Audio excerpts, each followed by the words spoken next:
ನಮಸ್ಕಾರ ಎಲ್ಲರಿಗೂ. ನಮ್ಮ ಯೂಟ್ಯೂಬ್ ಚಾನೆಲ್ ಕಥನೆಗೆ ಮತ್ತೆ ಸ್ವಾಗತ. ಪ್ರಪಂಚದಲ್ಲಿ ಈ ದೆವ್ವ, ಭೂತ, ಮಾಟ ಮಂತ್ರಗಳು, ವಾಮಾಚಾರ, ಮದ್ದು ಹಾಕೋದು ಈ ಎಲ್ಲ ನೆಗೆಟಿವ್ ಎನರ್ಜಿಗಳನ್ನ ಜನರು ಎಷ್ಟು ನಂಬುತ್ತಾರೋ ಅದಕ್ಕಿಂತ ಒಂದು ಪಟ್ಟು ಜಾಸ್ತಿ ನಾವು ದೇವರನ್ನ ನಂಬ್ತೇವೆ. ಇವತ್ತು ಅಂತಹದ್ದೇ ಒಂದು ಘಟನೆಯನ್ನ ನಿಮ್ಮೆಲ್ಲರಿಗೂ ಹೇಳಬೇಕು ಅಂತ ಬಂದಿದ್ದೇನೆ. ಇದೊಂದು ನೈಜ ಘಟನೆ, ನಮ್ಮೂರಲ್ಲಿ ನಡೆದಿರೋದು. ನಾವು ಕರಾವಳಿಯವರು ದೇವರಿಗಿಂತ ಜಾಸ್ತಿ ದೈವವನ್ನ ನಂಬೋದು. ಏನೇ ಒಂದು ಕೆಲಸವನ್ನ ಶುರು ಮಾಡಬೇಕು ಅಂದ್ರೆ, ಉದಾಹರಣೆಗೆ ಮನೆಯನ್ನ ಕಟ್ಟೋದಾಗಿರಬಹುದು, ಮದುವೆ ಮಾಡಿಸೋದಾಗಿರಬಹುದು, ಅಥವಾ ಯಾವುದೇ ಚಿಕ್ಕ ಪುಟ್ಟ ಕೆಲಸ ಮಾಡ್ಬೇಕಂದ್ರೂ ಕೂಡ ನಾವು ಮೊದಲಿಗೆ ದೈವದಲ್ಲಿ ಕೇಳಿ ಅಲ್ಲಿ ಅನುಮತಿ ಸಿಕ್ಕಿದ್ರೆ ಮಾತ್ರ ಆ ಕೆಲಸವನ್ನ ಶುರು ಮಾಡ್ತೇವೆ.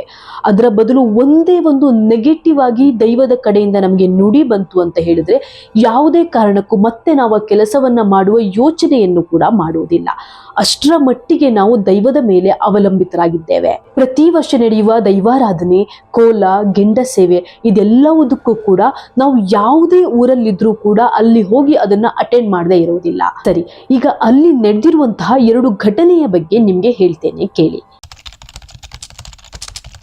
ಊರಲ್ಲಿ ಎಲ್ಲ ಕಡೆ ರಾಮ ಭಜನೆ ಸಾಮಾನ್ಯವಾಗಿ ನಡೀತಾ ಇರುತ್ತೆ. ಇದು ರಾತ್ರಿ ಸುಮಾರು 10 ಗಂಟೆಯವರೆಗೂ ನಡೆಯುತ್ತೆ.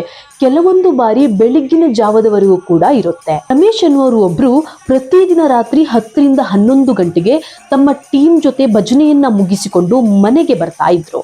ಅದೊಂದು ರಾತ್ರಿ ಅವರು ಭಜನೆಯನ್ನ ಮುಗಿಸಿಕೊಂಡು ಊಟವನ್ನೆಲ್ಲ ಮಾಡಿ ಮನೆಗೆ ಹೊರಡುವಾಗ ರಾತ್ರಿ ಸುಮಾರು 1:30 ಆಗಿತ್ತು. ಮೈನ್ ರೋಡ್ ತನಕ ಬೈಕಲ್ಲಿ ಫ್ರೆಂಡ್ ಜೊತೆ ಬಂದಿದ್ದ ರಮೇಶ್ ಅಲ್ಲಿಂದ ತನ್ನ ಮನೆಗೆ ಹೋಗ್ಬೇಕಂದ್ರೆ ಅವರು ನೆಟ್ಕೊಂಡೇ ಹೋಗ್ಬೇಕಾಗಿತ್ತು. ಯಾಕೆಂದ್ರೆ ಅಲ್ಲಿ ಬರೀ ಕಾಡು ಮತ್ತು ಅದರ ಪಕ್ಕ ಗದ್ದೆ ಇರೋದ್ರಿಂದ ಆ ರೂಟಲ್ಲಿ ಯಾವುದೇ ಗಾಡಿ ಅವರ ಮನೆಗೆ ಹೋಗ್ತಾ ಇರಲಿಲ್ಲ. ಅದಕ್ಕೆ ಅವರು ಅಲ್ಲಿ ಇಳ್ಕೊಂಡು ಮನೆಗೆ ನೆಟ್ಕೊಂಡು ಹೋಗ್ತಾರೆ. ಆ ಕಾಡೊಳಗಿನ ದಾರಿಯಲ್ಲಿ ಅವರಿಗೆ ಮನೆಗೆ ಹೋಗೋಕೆ ತುಂಬಾ ಹತ್ರ. ಅದನ್ನ ಬಿಟ್ರೆ ಅವರಿಗೆ ಇನ್ನೊಂದು ದಾರಿ ಇದೆ. ಅದ್ ಯಾವ್ದಂದ್ರೆ ಆ ಗದ್ದೆಯಿಂದ ಅವರು ಅವರ ಮನೆಗೆ ಹೋಗ್ಬೇಕು. ಮಧ್ಯರಾತ್ರಿ ಅಂದ್ರೆ ಹಂದಿಗಳೆಲ್ಲ ಗದ್ದೆಯಲ್ಲಿ ಬಂದಿರ್ತವೆ, ಮತ್ತೆ ಕೆಸರೆಲ್ಲ ಇರೋದ್ರಿಂದ ಅಷ್ಟು ಸುಲಭವಾಗಿ ಅಲ್ಲಿ ನೆಡ್ಕೊಂಡು ಹೋಗೋಕೆ ಆಗೋದಿಲ್ಲ. ಅದಕ್ಕೆ ಯಾವಾಗ್ಲೂ ಅವರು ಆ ಕಾಡಿನ ದಾರಿಯಲ್ಲೇ ಹೋಗೋದು. ಆದ್ರೆ ಆವತ್ತು ಅವರಿಗೆ ಏನ್ ಅನ್ಸ್ತೋ ಗೊತ್ತಿಲ್ಲ, 2 ಗಂಟೆ ಬೇರೆ ಆಗ್ತಾ ಬಂದಿತ್ತು. ಸ್ವಲ್ಪ ಭಯ ಆಗೋಕೆ ಶುರುವಾಗುತ್ತೆ. ದಾರಿಯಲ್ಲಿ ಹೋಗ್ಬೇಕು ಅಂತ ಕಾಡಿನ ಒಳಗೆ ಹೋದವರು ಬೇಡ ಇವತ್ತು ಗದ್ದೆಯಿಂದನೇ ಹೋಗೋಣ ಅಂತ ವಾಪಸ್ ಗದ್ದೆ ಹತ್ರ ಬಂದು ಅಲ್ಲಿಂದ ಮನೆ ಕಡೆ ಹೋಗ್ತಾರೆ. ಒಂದು 10 ಹೆಜ್ಜೆ ಇಟ್ಟಿರಬಹುದೇನೋ, ಇವರಿಗೆ ಹಿಂದಿನಿಂದ ಗೆಜ್ಜೆ ಸೌಂಡ್ ಕೇಳೋ ತರ ಆಗುತ್ತೆ. ಅವರಿಗೆ ಅಷ್ಟು ತಲೆಗೆ ಬರಲಿಲ್ಲ. ಯಾಕೆಂದ್ರೆ ರಾತ್ರಿ ಹೊತ್ತಲ್ಲಿ ಅಲ್ಲೊಂದು ಕೀಟ ಕೂಗ್ತಾ ಇರುತ್ತೆ. ಆ ಸೌಂಡ್ ಕೂಡ ಗೆಜ್ಜೆ ಸೌಂಡ್ ತರನೇ ಇರುತ್ತೆ. ಹಾಗೆ ಮುಂದೆ ಹೋಗ್ತಿದ್ದಾಗೆ ಅವರ ಹಿಂದೆನೆ ಯಾರೋ ಗೆಜ್ಜೆ ಕಟ್ಕೊಂಡು ಬರೋ ತರ ಇವರಿಗೆ ಅನ್ಸುತ್ತೆ. ಆಗ ರಮೇಶ್ಗೆ ಸ್ವಲ್ಪ ಭಯ ಆಗೋಕೆ ಶುರುವಾಗುತ್ತೆ. ಇವರು ಸ್ವಲ್ಪ ಸ್ಪೀಡ್ ಆಗಿ ನಡೆಯೋಕೆ ಸ್ಟಾರ್ಟ್ ಮಾಡ್ತಾರೆ. ಆಗ ಅದೇ ಸ್ಪೀಡಲ್ಲಿ ಹಿಂದಿನಿಂದ ಗೆಜ್ಜೆ ಸೌಂಡ್ ಮತ್ತೆ ಕೇಳೋಕೆ ಶುರುವಾಗುತ್ತೆ. ಅವತ್ತು ಅಮಾವಾಸ್ಯೆ ಬೇರೆ. ಆ ಗೆದ್ದೆಗೆ ತಾಗಿಕೊಂಡೆ ಅಲ್ಲಿ ಪಕ್ಕದಲ್ಲಿ ಒಂದು ಹೊಳೆ ಕೂಡ ಇತ್ತು. ಅಲ್ಲಿ ಒಂದಿಬ್ರು ರೀಸೆಂಟ್ ಆಗಿ ಸೂಸೈಡ್ ಕೂಡ ಮಾಡ್ಕೊಂಡಿದ್ರು. ಕೆಲವರಿಗೆ ಅಲ್ಲಿ ತಿರುಗಾಡುವಾಗ ಆ ಹೊಳೆಯ ಹತ್ತಿರ ಯಾರೋ ಬಾ ಅಂತ ಕರೆದಿರೋದು, ಹೀಗೆ ಸುಮಾರು ರೀತಿಯ ಅನುಭವಗಳು ಆಗಿದೆ ಅಂತ ಇವರು ಕೇಳಿದ್ರು. ಅದ್ರ ಜೊತೆಗೆ ಊರಲ್ಲಿ ಒಂದು ಮಾತಿದೆ, ದೆವ್ವಗಳು ನಾವು ಹಿಂದೆ ತಿರುಗಿ ನೋಡ್ಲಿ ಅಂತ ಏನೇನೋ ಸೌಂಡ್ಗಳನ್ನ ಮಾಡ್ತವೆ. ಹಾಗಾಗಿ ನಾವು ಯಾವುದೇ ಕಾರಣಕ್ಕೂ ಹಿಂದೆ ತಿರುಗಿ ನೋಡಬಾರ್ದು. ಹಿಂದೆ ತಿರುಗಿ ನೋಡಿದ್ದೇ ಆದ್ರೆ ಅವು ನಮ್ಮನ್ನ ಎತ್ಕೊಂಡು ಹೋಗ್ತವೆ ಅಂತ ಹೇಳ್ತಾರೆ. ಇದನ್ನೆಲ್ಲ ಯೋಚನೆ ಮಾಡ್ಕೊಂಡು ಅವರು ಹಿಂದೆ ತಿರುಗೋಕೆ ಹೋಗೋದಿಲ್ಲ. ಜೋರಾಗಿ ಮನೆ ಕಡೆ ಓಡೋಕೆ ಶುರು ಮಾಡ್ತಾರೆ. ಮತ್ತೆ ಅವರ ಹಿಂದೆ ಯಾರೋ ಜೋರಾಗಿ ಓಡ್ ಬರೋ ತರ ಆ ಗೆಜ್ಜೆ ಸೌಂಡ್ ಇನ್ನೂ ಜೋರಾಗಿ ಕೇಳಿಸೋಕೆ ಶುರುವಾಗುತ್ತೆ. ಇವರು ಗದ್ದೆಯಲ್ಲಿ ಬಿದ್ದು ಎದ್ದು ಹೇಗೋ ಮನೆಯನ್ನ ಸೇರ್ಕೋತಾರೆ. ಮನೆಯಲ್ಲಿ ಯಾರಿಗೂ ಏನನ್ನು ಹೇಳ್ದೆ ಹಾಗೆ ಹೋಗಿ ಮಲ್ಕೋತಾರೆ. ಬೆಳಿಗ್ಗೆ ಎದ್ದಾಗ ರಮೇಶ್ಗೆ ಜ್ವರ ನೆತ್ತಿಗೆ ಏರಿರುತ್ತೆ. ಚಳಿಯಲ್ಲಿ ನಡುಗ್ತಾ ಇರ್ತಾರೆ. ಹಾಸ್ಪಿಟಲ್ ಕರ್ಕೊಂಡು ಹೋಗಿ ಬಂದ್ರೂ ಸರಿಯಾಗಲ್ಲ. ಆದ್ರೆ ಇವರು ನೈಟ್ ಆಗಿರೋದ್ರ ಬಗ್ಗೆ ಏನೂ ಕೂಡ ಮನೆಯವರಿಗೆ ಹೇಳಿರಲ್ಲ. ಊರಲ್ಲಿ ಏನೇ ಚಿಕ್ಕದಾಗಿ ಹೆಲ್ತ್ ಇಶ್ಯೂಸ್ ಆದ್ರೂ ಕೂಡ ಮೊದಲು ಹೋಗೋದು ಜ್ಯೋತಿಷ್ಯರ ಬಳಿ. ಅಲ್ಲಿ ಹೋಗಿ ಪ್ರಶ್ನೆಯನ್ನ ಕೇಳಿದ್ರೇನೆ ಇವರಿಗೆಲ್ಲ ಒಂಥರ ಸಮಾಧಾನ. ಅದೇ ರೀತಿ ರಮೇಶ್ ಅವರ ಅಮ್ಮ ಹಾಗೆ ಅವರ ತಂಗಿ ಜ್ಯೋತಿಷ್ಯರ ಬಳಿ ಹೋಗ್ತಾರೆ. ಆಗ ಆ ಜ್ಯೋತಿಷ್ಯರು ಅವನು ಏನೋ ನೋಡಿ ಭಯ ಪಟ್ಟಿದ್ದಾನೆ, ಒಂದು ಸಲ ನಿಮ್ಮ ದೈವದ ಹತ್ತಿರ ಕೇಳಿ ಅಂತ ಹೇಳ್ತಾರೆ. ಆಗ ಇವರು ಮನೆಗೆ ಬಂದು ರಮೇಶ್ ಹತ್ರ ಸರಿಯಾಗಿ ಏನಾಯ್ತು ಅಂತ ಹೇಳುವಂತ ಬಾಯಿ ಬಿಡಿಸಿದಾಗ ರಮೇಶ್ ಹಿಂದಿನ ದಿನ ನಡೆದ ಎಲ್ಲಾ ವಿಷಯಗಳನ್ನ ತನ್ನ ಅಮ್ಮ ಮತ್ತು ತಂಗಿಯ ಬಳಿ ಹೇಳ್ಕೊತಾರೆ. ರಮೇಶ್ ಅವರ ಅಮ್ಮ ನನ್ನ ಮಗನಿಗೆ ಯಾವುದೋ ದೆವ್ವ ಮೈಗೆ ತಾಗಿದೆಯೇನೋ ಅಂತ ಮರುದಿನಾನೇ ದೈವಾರಾಧನೆ ಮಾಡ್ಕೊಳ್ಳೋಕೆ ಎಲ್ಲ ಸಿದ್ಧತೆಯನ್ನ ಮಾಡ್ಕೊಳ್ತಾರೆ. ಅವರ ಎರಡೂ ದೈವದ ಪೂಜೆಯನ್ನ ಶುರು ಮಾಡಿ ನುಡಿ ಕೇಳೋದು, ಅಂದ್ರೆ ನಾವು ಯಾವ ಕಾರಣಕ್ಕೆ ದೈವ ನರ್ತನವನ್ನ ಮಾಡಿಸ್ತಿದ್ದೇವೆ ಅನ್ನೋದನ್ನ ದೈವದ ಎರಡು ಬಂಟರುಗಳು ದೈವದ ಎದುರಿಗೆ ಅದನ್ನ ಪ್ರಸ್ತಾಪ ಮಾಡೋದು. ಅದೇ ರೀತಿ ರಮೇಶ್ ಜೊತೆಗೆ ನಡೆದ ಘಟನೆಯನ್ನ ದೈವದ ಮುಂದೆ ಇಡ್ತಾರೆ. ಎಲ್ಲವನ್ನ ಕೇಳಿಸಿಕೊಂಡ ದೈವ ನಿಧಾನಕ್ಕೆ ನಗೋಕೆ ಶುರು ಮಾಡುತ್ತೆ. ರಮೇಶ್ ನನ್ನ ಮುಂದೆ ಕರೆದು ನಿನಗೆ ನನ್ನ ಮೇಲೆ ನಂಬಿಕೆ ಇಲ್ವಾ ಅಂತ ಕೇಳಿದಾಗ ಅಲ್ಲಿದ್ದ ಮನೆಯವರಿಗೆಲ್ಲ ಏನಂತಾನೆ ಅರ್ಥವಾಗಲ್ಲ. ಸ್ವತಃ ರಮೇಶ್ಗೆ ಕೂಡ ಏನು ಅಂತ ಗೊತ್ತಾಗಲ್ಲ. ಆಗ ದೈವ ಮತ್ತೆ ನುಡಿಕೊಡೋಕೆ ಶುರು ಮಾಡುತ್ತೆ. ಇಷ್ಟು ವರ್ಷದಿಂದ ನಿನ್ನನ್ನು ನಾನು ಕಾಯ್ತಾ ಇದ್ದೇನೆ. ನೀನು ಎಲ್ಲೇ ಹೋದ್ರೂ ಎಷ್ಟೇ ರಾತ್ರಿ ಆದ್ರೂ ನಿನ್ನ ಬೆನ್ನ ಹಿಂದೆ ನಿಂತು ನಿನ್ನನ್ನ ಕಾದಿದ್ದೇನೆ. ಆದ್ರೆ ನೀನು ಈ ರಾತ್ರಿಲಿ ಈ ಕಾಡಲ್ಲಿ ಹೋದ್ರೆ ನನ್ಗೇನಾದ್ರೂ ಹೆಚ್ಚು ಕಮ್ಮಿ ಆದ್ರೆ ನನ್ ಯಾರಿದ್ದಾರೆ ಅಂತ ಬೇರೆ ದಾರಿಯಲ್ಲಿ ಹೋದೆ ಅಲ್ವಾ, ಅದಕ್ಕೆ ನಾನೇ ಬಂದಿದ್ದು ನಿನ್ ಜೊತೆ ಅಂತ ಹೇಳಿದಾಗ ಇಡೀ ಮನೆಯವರಿಗೆ ಮಾತೇ ಬರೋದಿಲ್ಲ. ಹೌದು, ಹಿಂದೆ ಬಂದಿದ್ದು ಯಾವುದೇ ದೆವ್ವ ಭೂತ ಅಲ್ಲ, ಅದು ಅವರ ಮನೆಯ ದೈವ.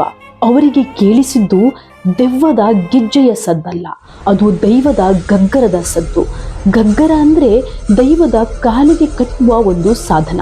ನನ್ನ ಮಕ್ಕಳು ನನ್ನನ್ನೇ ನಂಬಿರೋರಿಗೆ ಏನೂ ಆಗ್ಬಾರ್ದು ಅನ್ನೋದರ ಜೊತೆಗೆ ನನ್ನ ಮೇಲೆ ನಂಬಿಕೆನೇ ಇಡದೆ ಹೋದ ಅನ್ನೋ ಎರಡೂ ಕಾರಣಕ್ಕೆ ಆವತ್ತು ರಮೇಶ್ನ ಹಿಂದೆ ಬಂದಿದ್ದು ಯಾವುದೇ ದೆವ್ವವಲ್ಲ, ಅದು ಅವರು ದಿನನಿತ್ಯ ಪೂಜಿಸುವ ಅವರ ಮನೆಯ ದೈವ. ಇದಿಷ್ಟು ರಮೇಶ್ ಎನ್ನುವರ ಜೊತೆ ನಡೆದ ಘಟನೆ. ಈಗ ನನ್ನದೇ ಫ್ರೆಂಡ್ ಒಬ್ಬಳಿಗೆ ಆದ ಎಕ್ಸ್ಪೀರಿಯನ್ಸ್ ಬಗ್ಗೆ ನಿಮ್ಗೆ ಹೇಳ್ತೇನೆ ಕೇಳಿ. ಸುಮಾರು ವರ್ಷದಿಂದ ಬ್ಯಾಂಗ್ಳೂರಲ್ಲಿ ಜಾಬ್ ಮಾಡಿಕೊಂಡು PGಯಲ್ಲಿ ಇರೋಕೆ ಕಷ್ಟ ಆಗುತ್ತೆ ಅಂತ ಅಲ್ಲೇ ಒಂದು ರೂಮ್ನ ಮಾಡಿಕೊಂಡು ಒಬ್ಳೇ ಇರ್ತಾ ಇದ್ಲು. ಆವತ್ತು ರಾತ್ರಿ 10 ಗಂಟೆ ತನಕ ಕೆಲಸ ಮಾಡಿ ಇನ್ನೇನು ಲಾಗ್ ಆಫ್ ಮಾಡಿ ಹೋಗಿ ಮಲಗಬೇಕು, ಅವಳ ಅಪ್ಪ ತೀರಿ ಹೋದ್ರು ಅಂತ ಅವಳಿಗೊಂದು ಕಾಲ್ ಬರುತ್ತೆ. ಚೆನ್ನಾಗಿದ್ದ ಅಪ್ಪಂಗೆ ಏನಾಯ್ತು, ಅಮ್ಮ ಇವಾಗ ಏನ್ ಮಾಡ್ತಾ ಇದ್ದಾರೆ, ನಾನು ಇದನ್ನ ಹೇಗೆ ತಗೊಳ್ಳಿ ಅನ್ನೋ ಎಲ್ಲ ಗೊಂದಲದ ಮಧ್ಯೆ ಅವಳು ಬಿಕ್ಕಿ ಬಿಕ್ಕಿ ಅಳೋಕೆ ಶುರು ಮಾಡ್ತಾಳೆ. ಅದಾಗಲೇ ಅವಳ ಕಸಿನ್ಸ್ ಎಲ್ಲ ಅವಳ ಮನೆಗೆ ಹೊರಟಿದ್ರು.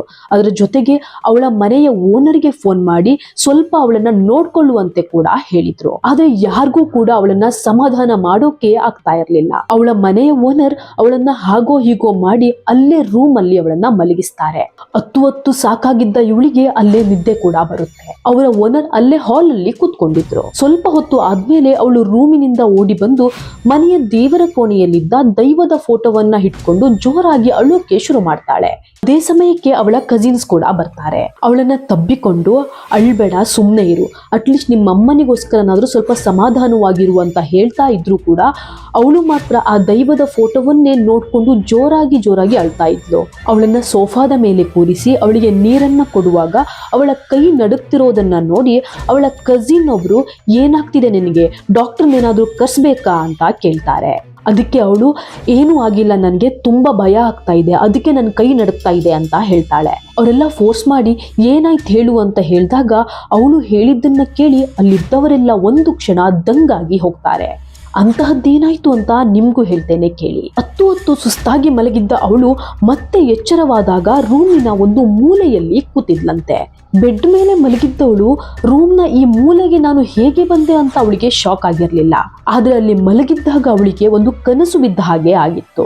ಅದರಲ್ಲಿ ಕೆಂಪು ಬಣ್ಣದ ಬಟ್ಟೆ, ಅಂದ್ರೆ ನಮ್ಮಲ್ಲಿ ಕೆಲವು ದೈವಗಳಿಗೆ ಅದೇ ರೀತಿಯ ಪೂರ್ತಿ ಕೆಂಪಗಿರುವ ಬಟ್ಟೆಯನ್ನ ಉಡಿಸ್ತಾರೆ. ಇನ್ನು ದೈವ ನರ್ತಕರು ಕೂಡ ಅದೇ ರೀತಿಯ ಬಟ್ಟೆಯನ್ನ ತಲೆಯವರೆಗೂ ಹಾಕಿಕೊಂಡಿರ್ತಾರೆ. ಆ ರೀತಿಯ ಬಟ್ಟೆಯನ್ನ ಹಾಕಿಕೊಂಡು ಒಂದು ಹೆಂಗಸು ಇವಳನ್ನ ತೊಡೆಯ ಮೇಲೆ ಮಲಗಿಸಿಕೊಂಡು ತನ್ನ ಕೂದಲಲ್ಲಿ ಅವಳ ಮುಖವನ್ನ ಸವರುತ್ತಾ ನಿನಗೆ ನಾನಿದ್ದೇನೆ ಅಂತ ಹೇಳ್ತಾ ಇದ್ರಂತೆ. ಆದ್ರೆ ಅವಳಿಗೆ ಗಾಬರಿಯಾಗಿದ್ದು ಯಾಕೆಂದ್ರೆ ಕನಸಲ್ಲಿ ಆ ಹೆಂಗಸು ಅವಳನ್ನ ಯಾವ ಜಾಗದಲ್ಲಿ ಮಲಗಿಸಿಕೊಂಡು ಸಮಾಧಾನ ಮಾಡ್ತಾ ಇದ್ರೋ ಈಗ ಅವಳು ಅದೇ ಜಾಗದಲ್ಲಿ ಕೂತಿರ್ತಾಳೆ.